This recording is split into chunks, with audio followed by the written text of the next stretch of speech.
Assalamualaikum warahmatullahi wabarakatuh. Waalaikumsalam warahmatullahi wabarakatuh. Terima kasih atas kehadiran Bu Ririn sama Bu Mila untuk kita nanti dalam pelaksanaan tugas ya, untuk menyelesaikan tugas yang moderasi konseptual yang dimana nanti kita akan melakukan yang namanya kegiatan coaching yang dimana nanti coachnya adalah Bu Mila, kemudian nanti coachingnya adalah Bu Ririn. Nah, sebelum kita lakukan dalam praktek coaching ini, perlu di sini saya sebagai pengamat untuk menyampaikan beberapa hal yang harus dijadikan rambu-rambu dalam pelaksanaan coaching tersebut. Nah, untuk di sini yaitu coachnya Bu Mila. Nah, sebelum melakukan coaching, Bu Mila diharuskan yaitu melakukan kehadiran secara penuh dalam hal ini badan, pikiran, dan hati. Posisinya harus di sini, tidak boleh memikirkan yang lain-lain. Ya. Kemudian yang kedua yaitu mendengarkan aktif dari apa yang disampaikan oleh coachingnya yaitu Bu Ririn, agar nanti bisa menangkap kata kunci dari coaching. Kemudian yang ketiga yaitu Bu Mila diharapkan juga dapat mengajukan pertanyaan-pertanyaan yang berbobot agar dapat menstimulasi ya, pemikiran-pemikiran coaching untuk menemukan mungkin nanti ada permasalahan-permasalahan yang nanti disampaikan oleh coaching. Terima kasih atas mendengarkan arahan dari saya. Selanjutnya kita bisa langsung melaksanakan praktek coaching ini. Untuk waktu dan tempat saya serahkan kepada Bu Mila. Silakan Bu Mila. Terima kasih Pak. Pak ini loh Pak, padahal sudah tak tulis loh Pak. Assalamualaikum. Iya, waalaikumsalam. Ya punten ganggu, Iya. maaf ya. Iya ya. Itu Pak misi saya ada perlu sama Bu Mila. Begitu ya. Nggih. Silakan Bu. Silakan duduk. Punten nggih, Nggih. maaf ya. Nggih. Mila, ini sebentar saya ambil posisi yang enak nih. Kami ngobrol enak. Minggu depan kan di kelas saya kan ada di kelas 5. Di kelas saya itu minggu depan ada waktunya untuk pembelajaran materinya itu peredaran data. Itu banyak sekali yang harus dihafal, terus kan tahu sendiri anak-anak susah untuk menghafal macam-macam organ peredaran data dan sebagainya. Terus saya ini tertarik mau membuat metode pembelajaran pembelajaran bermain peran untuk anak-anak. Seperti itu ya Bu Lin. Kemudian tujuan yang Bu Lin harapkan dari penerapan metode pembelajaran bermain peran ini apa ya Bu Lin? Ini saya udah bilang tadi, anak-anak itu susah untuk menghafal. Jadi kalau mereka melakukan, mereka itu akan lebih mudah untuk menghafal. Jadi kalau sesuatu kalau cuma dibaca kan gampang lupa, tapi kalau dilakukan biasanya lebih mudah menghafal. Jadi saya harap anak-anak itu lebih bisa menguasai materi yang berkaitan dengan peredaran darah, terus nilai-nilainya juga bisa bagus pada saat nanti di PH atau BTS, PAS gitu. Menarik sekali Bu Lin. Jadi kompetensi apa ya yang ingin Bu Lin kembangkan? Kompetensi ini kan saya ingin menciptakan pembelajaran yang menyenangkan untuk anak-anak, terus juga membangkitkan rasa enjoy mereka dalam belajar, dan juga supaya pembelajaran yang saya lakukan ini bisa lebih berpihak pada murid. Baik Bu. Berarti kita ini perlu melakukan kesepakatan ya Bu. Nanti kita akan melaksanakan, saya ini maksudnya akan melaksanakan observasi, kira-kira kapan kita bisa lakukan? Iya, sebenarnya ini saya sudah membuat perangkat pembelajaran dulu, cuman ada beberapa yang masih kurang mantap. Rencananya mau saya lengkapi nanti. Setelah ini saya lengkapi, barangkali Bu Mila bisa nanti setelah selesai langsung saya serahkan sama Bu Mila. Oh gitu ya. Kalau hari ini saya itu Bu pengajarnya, jadi nanti gimana ya? Sini aja Bu Lin. Jadi saya tanya dulu sebelum kita melakukan kesepakatan ini. Nanti kira-kira yang saya observasi ini apa namanya tentang pembelajaran, metode pembelajaran bermain peran itu nanti misalnya saya itu apa ya? Saya tanya sebentar dulu. Kayaknya jam PJOK saya bisa begini. Berarti besok Ibu ini? Iya. Besok mungkin sekitar selesai jam PJOK jam 9 lebih 15 menit lah, nanti saya bisa mengobservasi. Oh iya, jadi dari ini nanti Bu Ririn. kebetulan ini saya selesaikan, jadi besok dengan observasinya. Baik. Jadi selain mengamati nanti saya juga perlu mencatat ya, apa saja yang yang ada di apa saja ya, misalkan metode penerapan pembayaran itu hal yang nanti saya perlu mencatat itu ya. Iya, sama langkah pembelajaran Oh, saya, iya. gitu. Sama barangkali ada kritik dan saran gimana terkait langkah pembelajaran yang saya lakukan. Terus ini kan karena pertama kali saya melakukan pembelajaran peredaran darah dengan metode yang bermain peran ini, jadi saya harap nanti masukannya. Baik Bu Ririn, kemudian untuk penilaiannya bagaimana? Untuk penilaiannya seperti apa Bu Ririn? Ini sudah, kebetulan ini Oh, malah sudah sudah, saya selesaikan lebih dulu. Ya, Wah. yang ini Bu, yang ini. Wah, bagus dan lengkap sekali Bu Ririn. Jadi gini Bu Ririn, saya bisa melaksanakan observasinya berarti besok jam 9 lebih 15 menit ya. Iya. Oke. Dan gimana Bu Ririn? Nanti setelah observasi kita perlu melakukan diskusi lagi ya. Jadi setelah hasil observasinya nanti pastinya kita perlu membahas hal ini ya, hasil Iya. observasinya Bu Ririn ya. Jadi nanti kita bikin jadwal lagi lah, kita jadwalkan lagi untuk Iya. kegiatan Iya, tersebut. kalau saya kapanpun saya bisa yang pokoknya kapan Ya, tentunya kalau saya ada waktu bang ya segera mungkin setelah observasi dilakukan. Oh iya, jadi ini saya selesaikan dulu untuk berangkat pembelajarannya besok jam 9:15 saya serahkan di Baik, itu. siap Bu Oke. Ririn, siap. Makasih banyak sebelumnya Bu ya. Sama-sama, Bu Ririn. Ya, saya kembali ke kelas dulu Bu. Iya. Terima kasih Pak. Iya, Bu. Aku kan mengganti. Iya, sama-sama. Iya. Assalamualaikum. Waalaikumsalam.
Oh, dia Bu Ririn. Mohon maaf sebentar, bisa mampir ke sini. Oh, ini. Ngapunten Bu Ririn. Maaf ya. Mbak Dina. Kemarin kan Bu Ririn sudah memberikan saya perangkat mengajar. Dan kebetulan sudah saya observasi. Saya lihat di sini ada beberapa teman yang Bu Ririn kalau menurut saya. Jadi perlu kita sharing nantinya ya Bu Ririn. Jadi Bu Ririn kalau menurut saya ada tujuan pembelajaran ini yang ada yang kurang pas Bu Ririn. Kalau menurut saya bagaimana nanti kita bisa sharing gimana Bu Ririn kalau menurut Bu Ririn? Ini kalau waktunya kita karena sekarang kan udah Oh, benar iya. lagi mau jam masuk anak-anak. Kalau bisa ya, insya Allah kalau ada waktu luang ya jam-jam istirahat aja. Gimana jam istirahat? Bisa jam istirahat. Iya. Oh, iya. Iya. Jadi nanti kan kita pas kalau observasi ini memang kan sudah sepakat dan ngobrol kemarin membahas hasil observasi ini ya. Jadi besok ibu ya please jam istirahat aja biar nggak mengganggu pembelajaran anak-anak. Iya. Di ruang perpustakaan kebetulan free Bu, anak-anak nggak ada yang sana karena PTS mereka nggak masuk ya. Gitu aja ya Bu Ririn ya. Terima kasih. Mohon maaf. Saya mau izin dulu ya. Terima kasih. Waalaikumsalam. Tuh. Assalamualaikum Bu. Waalaikumsalam Bu Ririn. Alhamdulillah. Bu Ririn ngapunten nggih. Saya manggil Bu Ririn ke sini. Iya. Ini Bu Ririn. Kemarin Bu Ririn kan sudah memberikan ke saya perangkat pembelajaran yang akan Bu Ririn nanti gunakan dalam pelaksanaan pembelajaran Bu Ririn. Dan sudah saya observasi Bu Ririn dan saya menemukan beberapa hal yang perlu kita diskusikan bersama Bu Ririn. Ini Bu Ririn di perangkat pembelajaran jenengan ini kok belum dituliskan ya atau belum disebutkan media pembelajaran ini dengan jelas. Mungkin hanya menuliskan apa ini Model. iya ini Gambar. saja. Iya. Bu. Ini Bu, karena kan ini peredaran darah. Jadi saya itu nantinya udah mau cetak banner. Kemarin kan saya udah menyerahkan gambar ke tukang cetak. Itu saya cetak banner ukuran 3x4 meter, jadi bisa. Selama ini kan orang kalau pembelajaran itu hanya menjelaskan kelas ini ukurannya besar supaya anak-anak nanti bisa berjalan sebagai sel darah menjalani proses peredaran darah mulai dari jantung, terus pembuluh darah, ke paru-paru, ke sel-sel tubuh yang lain seperti itu. Jadi rencananya nanti di Banner di depan kelas gitu. Enggak, saya rencananya saya taruh di lapangan Bu. Oh, Jadi anak-anak kan ada di jalan-jalan jadi ya, dikomunikasikan untuk semua warga sekolah itu. Iya, supaya pada saat pelaksanaan pembelajaran di rumah kan di luar itu sedang melaksanakan bermain peran untuk menjadi sel darah. Oh, gitu ya. Iya. Oh, jadi pelaksanaannya nanti di luar kelas ya. Iya. Ini Bu Ririn. Terus yang kedua ini Bu Ririn, maaf nih, Iya. saya hanya menemukan mungkin kalau memang nanti Bu Ririn merasa cukup ya nggak apa-apa. Tapi saya menemukan yang ini kita diskusikan. Kemudian ini untuk sumber belajarnya nih Bu Ririn. Apakah Bu Ririn ini hanya menggunakan buku saja atau apa? Kalau menurut saya sih perlu ditambahkan ya tayangan video itu. Oh iya Bu, kebetulan kan ya Ibu tahu sendiri saya itu suka anime. Ini pembelajaran ini terinspirasi dari salah satu anime favorit saya. Rencananya nanti anak-anak akan suka lihat video atau film gitu. Sebelum pembelajaran saya akan memutarkan. Kemarin udah saya cek semuanya. Jadi di hataraku saya itu yang episode 3 itu di situ mulai dari perjalanan sel darah membawa oksigen, ada yang membawa makanan, itu melewati jantung, melewati paru-paru dan sebagainya. Jadi anak-anak itu sebelum melakukan praktek saya putarkan di video. Pasti anak-anak tertarik. Iya, jadi yang saya inginkan itu anak-anak dari video itu mempelajari, oh berarti nanti jalannya ke sini. Terus untuk menambah ingatan mereka, saya ingin pada saat mereka berada di organ peredaran darah, misalkan ada di serami kanan, mereka berteriak dari serami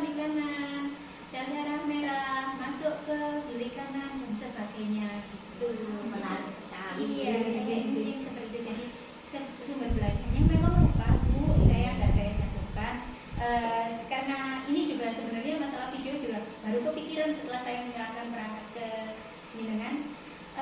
Saya menambahkan video jadi yang di kegiatan ini loh, yang di kegiatan awal setelah ini sebelum anak-anak melakukan keluar lapangan itu anak-anak yang di sini saya tambahkan melihat dulu video tentang tentang peredaran darah. Baik Bu Ririn, biasa bagus sekali Bu Ririn. Sedikit umpan balik dari saya nih Bu Ririn ya. Jadi Bu Ririn, pembelajaran dulu kan sangat menarik sekali. Saya rasa nanti anak-anak pasti senang lah ya. Semoga nanti bisa lancar Bu Ririn. Saya penasaran Bu Ririn, bagaimana ya nanti rencana pengembangan pembelajaran ini selanjutnya, bagaimana Bu Ririn? Untuk selanjutnya saya anak-anak setelah pembelajaran dengan itu saya inginkan mereka benar-benar menguasai tentang masalah peredaran darah. Jadi mungkin nanti saya akan bikin kuis atau biasanya anak-anak itu suka kalau saya bikinkan kuis untuk menguji pemahaman mereka mengenai materi yang sudah dipelajari. Dan kuis ini rencananya akan saya bikin di Google Form, jadi nggak di sekolah karena sebenarnya kan waktunya juga nggak bakalan mencukupi. Jadi nanti saya berikan link Google Form untuk menguji pemahaman mereka mengenai materi yang telah dipelajari. Jadi untuk rencana ke depannya Akan saya, kalau ini nanti kan setelah pembelajaran saya akan melakukan redaksi. Jika mereka menarik, saya akan membuat pembelajaran semacam ini untuk mata pelajaran yang lain. Iya, sepertinya yang kayak di PKM itu kan sebenarnya lagi materinya tentang pemilihan umum. Nah, mungkin bisa bermain peran, ada yang jadi anggota PPPK, terus ada yang mencoblos gitu. Saya juga itu tertarik. Iya, sepertinya sekali ya. Yang seperti ini supaya anak-anak nggak mau nonton gitu Bu. Oh iya boleh, baik. Nanti insya Allah kalau bisa ya kita akan apa ya, pada kegiatan di jadwal di sekolah kita ini kan ada kakak ini ya Bu Ririn. Saya harapkan nanti Bu Ririn bisa menyampaikan pembelajaran, metode pembelajaran dengan ini ke teman-teman sejawat kita. Nanti Bu Ririn bisa jadi narasumber lah. Saling sharing ya, gitu, kita ya. bisa saling sharing. Iya. Ya, nantinya seperti itu ya Bu Ririn. Lalu untuk komitmen Bu Ririn sendiri, Saya ingin melalui pembelajaran ini anak-anak bisa memahami materi. Jadi saya ingin menghadirkan pembelajaran yang menarik untuk anak, nggak monoton harus membaca diterangkan. Jadinya sebenarnya kayak yang selama ini saya lakukan sendiri cuma merasa kalau saya cuma menerangkan terus anak-anak mendengarkan mengerjakan soal itu kan membosankan. Betul. Jadi saya berkomitmen saya akan menghadirkan pembelajaran yang menyenangkan untuk anak mulai dari sekarang. Dan itu bahkan saya mau berubah menjadi yang lebih baik. ada perubahan Untuk saya dan untuk anak-anak didik saya. Betul, saya setuju sekali Bu Ririn.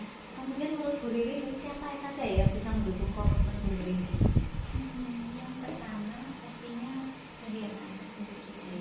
Siswa kita ya, Karena apa yang saya lakukan jika mereka nggak respon, nggak respect itu kan juga saya berarti ini nggak cocok gitu. Terus juga dari bapak kepala sekolah ada kalanya mungkin saya melakukannya barangkali di luar apa ya kok gini Bu, saya kan butuh rambu-rambu gitu.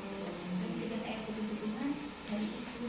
Dari semua saya pribadi akan mendukung. Iya, karena saya juga di sini kan saya junior, makanya saya minta sharing sama jenengan karena saya butuh masukan.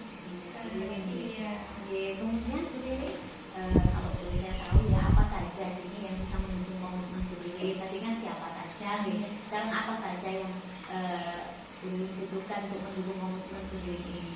Yang pertama Sarana dan prasarana itu kunci.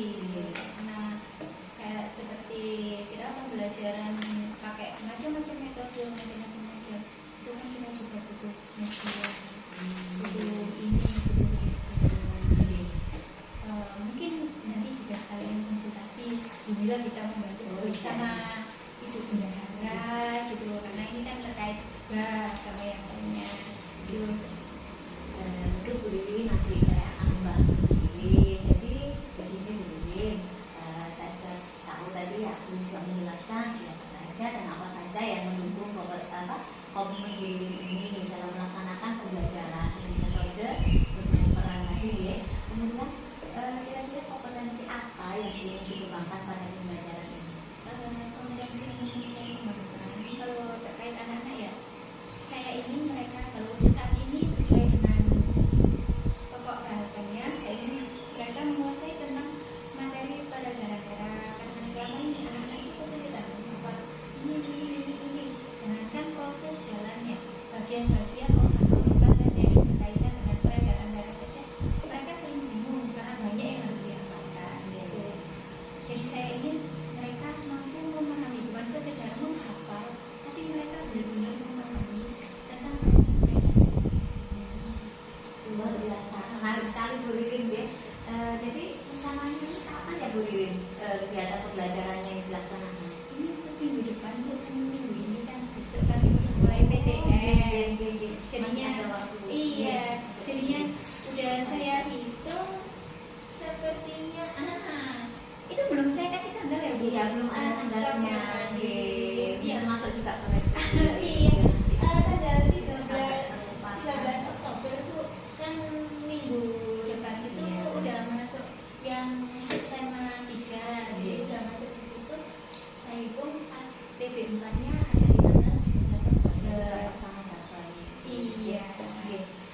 Bu Lirin semoga nanti bisa berjalan dengan lancar Iya, ya terima kegiatan kasih banyak pembelajarannya. Bu, ya. Dan saya mohon maaf ya karena ini tadi kok saya menyampaikan ada beberapa hal yang Enggak, saya Bu. justifikan. Saya makasih banget Bu, karena saya ini guru junior.